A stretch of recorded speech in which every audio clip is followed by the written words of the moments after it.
भाइयों को मैं कवि पंडित श्री राम झा मिलन जी प्रणाम करता हूं और आज मैं फिर उपस्थित हूं शास्त्रों की चर्चा में। तो आज हम जानेंगे बौद्ध धर्म का स्थापना किसने किया, कहां से आया। जो वीडियो जो फोटो आप देखते हैं वो हकीकत नहीं है, बात कुछ और है। इसे साहित्यकारों ने बहुत धूलमिल किया है। ये हम भविष्य पुराण से लाए हैं। चलिए आगे की बात जानते हैं। काश्यप ऋषि का पुत्र, शिष्य को भी पुत्र बोलते थे अथवा पुत्र मान लीजिए व शिष्य मान लीजिए, उनका जो होता है वो शिष्य मागध ने ही मगध को स्थापना किया था। और जिस टाइम में जरासंध राजा था उस टाइम में आर्यावर्त देश था वो, तो इसने अलग किया था। आर्यावर्त से अलग करके मागध जो मगध बना, उनका पुत्र था शिशुनाग और शिशुनाग का काकवर्मा, काकवर्मा का क्षेमधर्मा का क्षत्रोज, उसका पुत्र वेदमिश्र, अजातशत्रु, दर्भक, उदयास, नंदवर्धन, नंद, प्रनंद, परानंद, समानंद, प्रियानंद, देवानंद, यज्ञभंग, मौर्यानंद, महानंद। अब यहां क्या होता है, ये स्टॉप हो जाता है। स्टॉप होने के बाद फिर कश्यप ऋषि और कलयुग के कृपा से, कलयुग के प्रार्थना से यहां आते हैं। इनका शिष्य जो है, शिष्य मानिए अथवा पुत्र मानिए, गौतम आते हैं।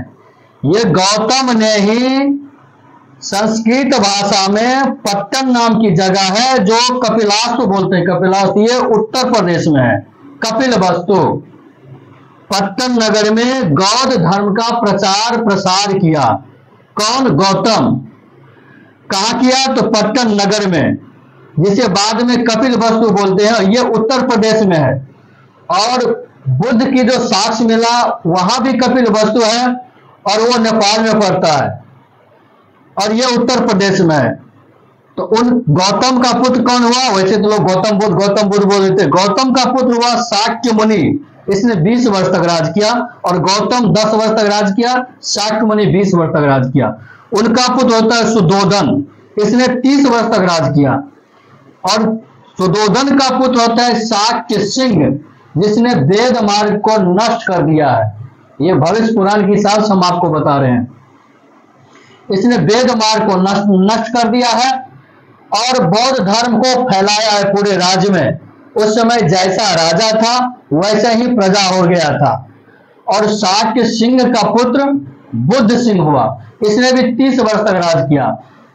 तो बुद्ध सिंह, अब संस्थापना देखिए, कोई तालमेल नहीं है। गौतम कौन है और यहाँ पे बुद्ध सिंह कौन है? गौतम के 1, 2, 3, 4, 5वां में आता है बुद्ध सिंह, जो राजा था, 30 वर्ष तक राज किया। और इनका शिष्य बोलिए तो पुत्र बोलिए चंद्रगुप्त। चंद्रगुप्त की 2 पत्नी थी। सेल्यूकस जो पारसी राजा थे, एक जगह तो चंद्रगुप्त का सेनापति बताते हैं, तो पारसी राजा थे। पारसी राजा के पुत्री हेलेना से शादी किया था चंद्रगुप्त। और चंद्रगुप्त के समय में बहुत दूर नेपाल तक उनका राजता क्षेत्र था, बहुत पूरा एक सम्राट क्षेत्र था। और वहां ये बुद्ध का जो दिखा रहे हैं वहां उनका केवल अवशेष मिला था, बाकी हकीकत कुछ नहीं है। और चंद्रगुप्त का पुत्र हुआ बिंदुसार और बिंदुसार का पुत्र हुआ अशोक सम्राट। तो अशोक सम्राट, लोग बोलते हैं जो अशोक सम्राट ने बौद्ध धर्म अपना लिया, बौद्ध हो गए। नहीं, बौद्ध यहां से चल रहा है। स्थापना गौतम ने किया था और गौतम के बाद जो है सो वेद धर्म को नष्ट शाक्य सिंह ने किया था। उनका पुत्र हुआ बुद्ध।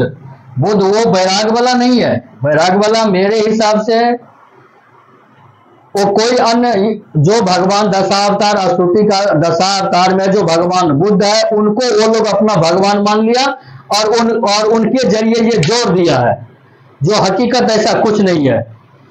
तो बुद्ध सिंह और ये अशोक सम्राट, ये तो आप जानते ही हैं। तो मित्रों, इसमें आपको जहां जो जानकारी हो, जो आप जानते हैं, वो आप हमें शेयर करेंगे ताकि उससे हम देखेंगे, समझेंगे और इसमें जो त्रुटि हुआ है उसके लिए आप मार्गदर्शन करेंगे। सभी सनातनी भाइयों को मैं प्रणाम करता हूं। वीडियो अच्छा लगता है तो कम से कम सब्सक्राइब जरूर करिए।